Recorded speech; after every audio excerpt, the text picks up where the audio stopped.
you made an interesting point. So I tend to have the drip, drip, drip. This was my Johnny Manziel theory, is that everybody makes mistakes, especially when you're young. But if I see 2, 3, 4, 5, then you've got a plumbing issue. It's not just you didn't close the faucet. So there's about 6 pieces of video in college where Shedeur was a little bit of a brat, whatever. Then there's the legendary cringy draft room. Didn't love that as a B prospect. Then there's back-to-back speeding tickets, both over 90, and a missed arraignment. The NFL is navigating unexpected headlines after a former Browns coach publicly defended Shedeur Sanders in response to reports of multiple speeding tickets. The coach's statement has sparked extensive online debate. Supporters welcome the show of loyalty, while critics question the motive. Sanders now finds himself at the center of an unforeseen controversy, and observers want to know why a Cleveland coach is standing so firmly in his corner. The story is developing rapidly and continues to draw intense attention. When it came out that he got a speeding ticket, I said it's not really that big a deal. I feel very differently about it now. Over 40 miles an hour over the speed limit, less than 2 weeks after you just got a ticket. I don't know if that's entitlement or immaturity. There's got to be some teams that are feeling very good right now that they didn't draft him. Observers are focusing on Shedeur Sanders' recent speeding ticket, treating the violation as a measure of his character and sidelining his athletic, academic, and philanthropic accomplishments. The incident, driving 15 miles per hour over the limit in a borrowed Lamborghini, has drawn sharp criticism. In response, a former Cleveland Browns coach has taken the opportunity to comment, even though the franchise is widely viewed as unstable due to its frequent coaching changes and limited on-field success. By defending Sanders, he presents himself as an authority on discipline and leadership. The statement, coming from an organization seldom praised for stability, has nonetheless attracted considerable attention across the league. You want to defend him a little bit. I thought this was an interesting take. Yeah, I thought it was really interesting that you said you were out because of the speeding tickets. To me, that's such a minor thing. You were so high on him in terms of his completion percentage in OTAs, and I thought that was a little aggressive on your part. But with the speeding tickets, I got a speeding ticket the first night of the draft, my first year there. I thought maybe I'd get the benefit of the doubt, but they gave it to me anyways.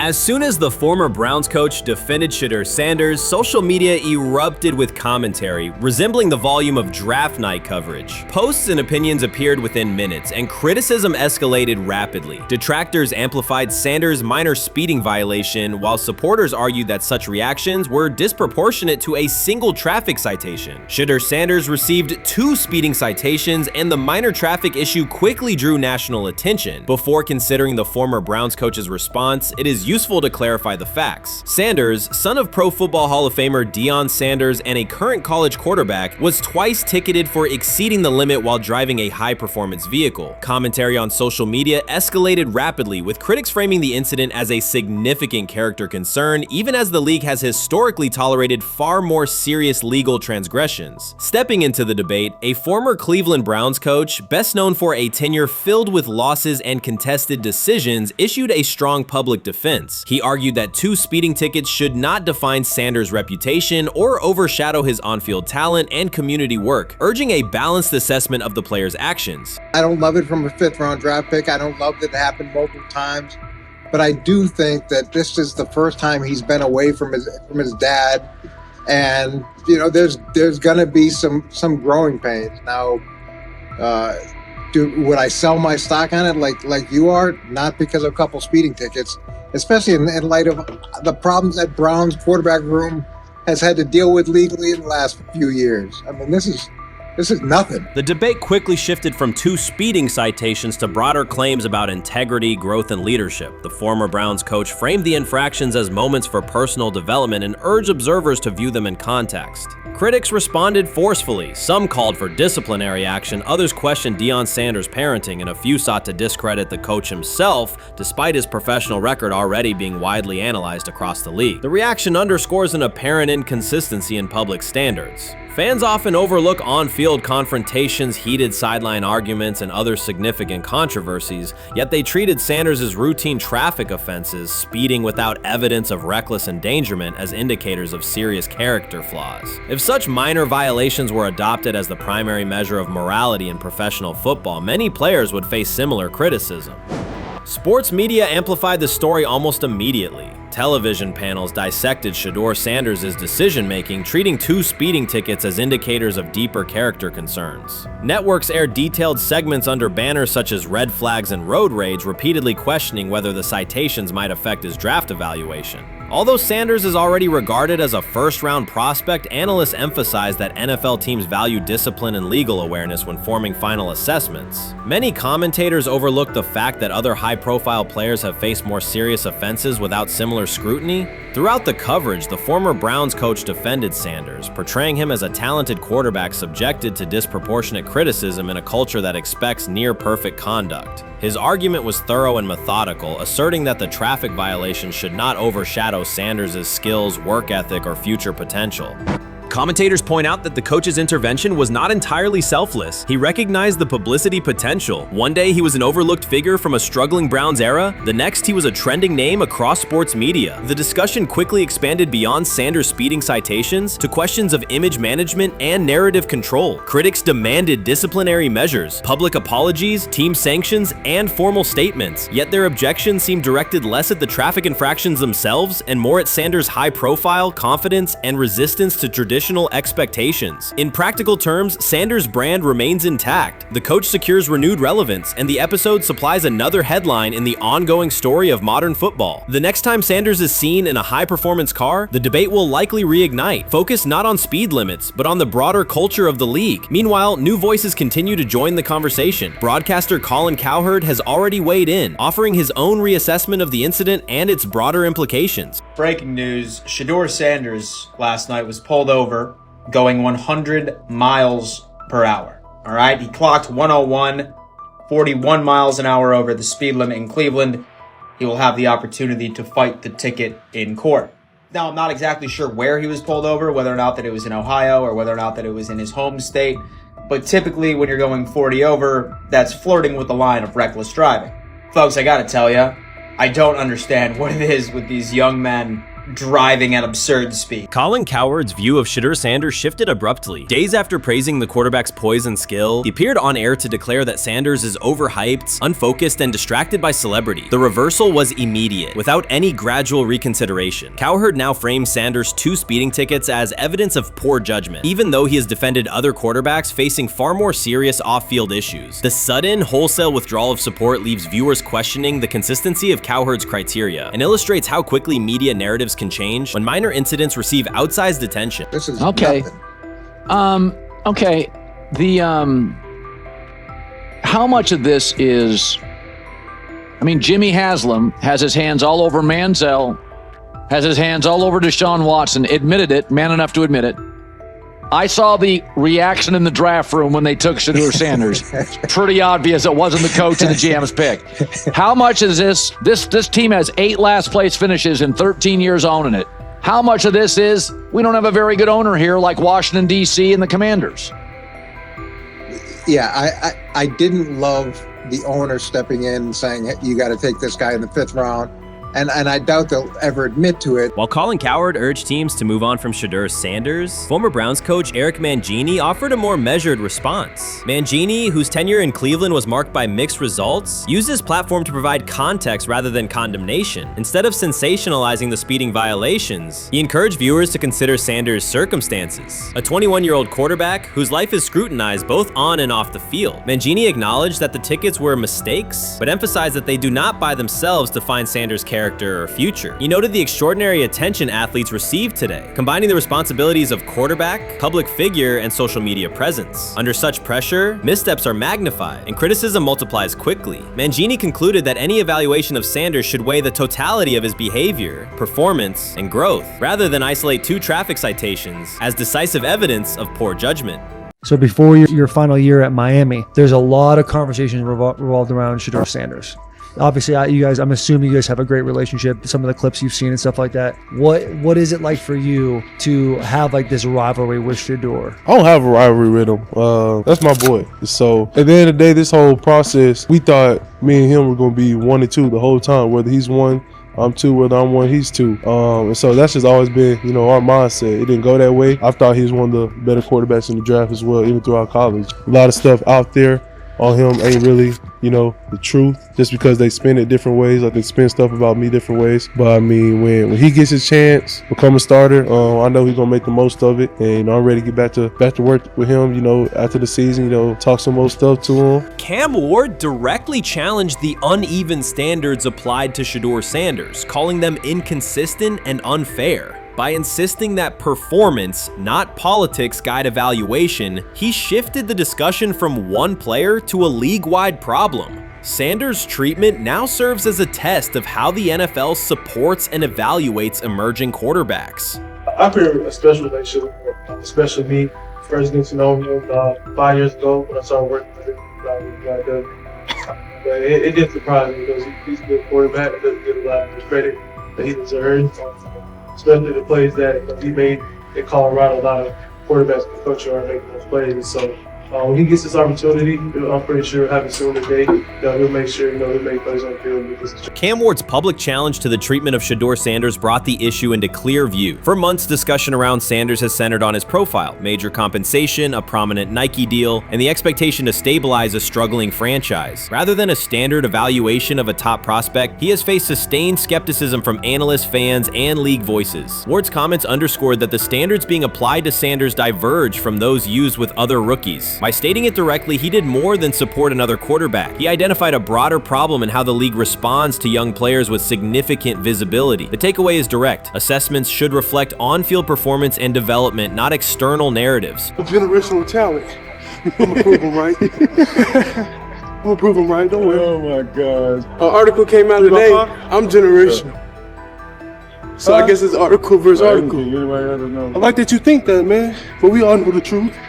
What? Trav gonna be first? You generation, I'm legendary. That's cool. We can be different. legendary. Legendary, get their ass. We'll start doing in like 5 minutes. Shedeur Sanders entered the league with more than a playbook. He brought a public brand, a family legacy, and expectations unusual for a first-year quarterback. Before his first regular season throw, he was already positioned at the center of attention. Rather than assess him on that reality and his on-field ability, many voices reduced him to marketing, treating visibility as proof of hype instead of performance. Cam Ward pushed back on that framing. His point was simple: judge Sanders by the same criteria applied to other rookies. With Sanders' resume, production, leadership, and composure, most first-year quarterbacks would be discussed as long-term cornerstones. The evaluation should be consistent, focused on development and results, not perception. Look at the process with Shedeur, who I know is a buddy of yours, and how do you think both of you guys will end up doing in the league? I think we'll both end up being one of the best quarterbacks in the league. I just think the work that me and him are willing to put in, the relationship we have to constantly compete each and every day, to better our craft, for ourselves. I just think it's gonna end up paying off for us in the long run. Do you guys kid each other about who's going first and how much that matters to you? Yeah, we play around, we joke around with it. It really don't mean nothing. The draft pick will never mean anything. At the end of the day, you got to show whether you can prove each and every Sunday. You can't just do it 1 year. Disrespect shows up in two patterns. First, Shedeur Sanders is repeatedly framed through his father, Dillon Sanders, as if lineage erases his own work. Discussion drifts to pedigree instead of what the film shows. Second, his visibility is treated with suspicion. His audience reach, partnerships, and ability to lift ratings are labeled hype rather than recognized as value. Instead of acknowledging that he drives demand and expands the stage for his team, critics call it an unfair edge. The result is a skewed evaluation. Star power is held against him while on-field production gets pushed aside. The standard should be consistent. Assess the tape and the development, not the last name or the attention it brings.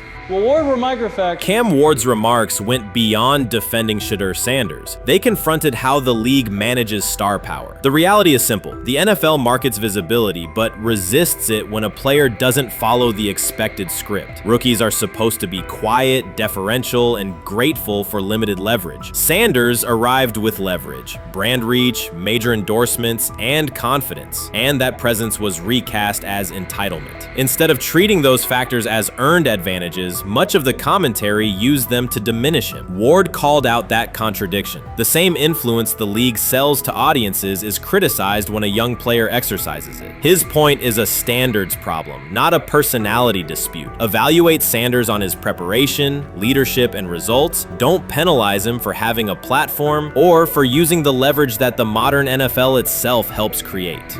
Now it sounds like the Cleveland Browns are going to all but imprison Shedeur Sanders in the football sense of a very talented rookie quarterback who obviously needs reps, needs an opportunity, and who now, barring some miraculous luck, will not get the opportunity to play in a single real game. I'm sure many around the NFL are celebrating as we speak.